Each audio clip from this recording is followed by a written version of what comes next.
Hello guys, maayong hapon. So, naa ko dire akaron sa amuang manukan. So, ang akong mga RTL naa pa siya sa 20 running 24 weeks. So, mao na ni kadaghano ng iyang itlog.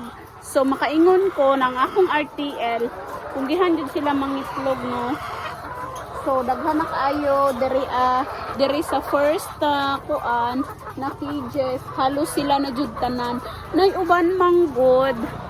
Nay uban na ingon sila na ilahadong RTL pila naka 20 weeks, 22 weeks wala pa gyud daw nangitlog.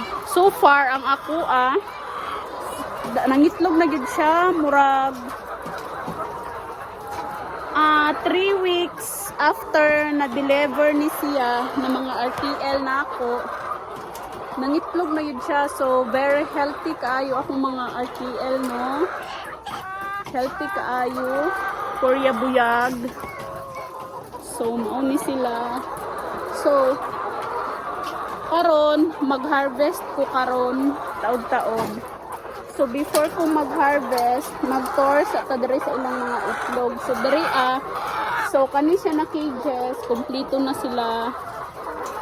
Kompleto na ilahang mga itlog. So makaingon ko nakugihan kaayo mangitlog ang akong mga RTL. Korea buyag kaayo sila. So for now, mao lang sa dyan ni ang ilahang itlog. So manghinaot ko next week mangitlog na ni sila pinadaghan sila na jud tanan lang sila na jud tanan mangitlog.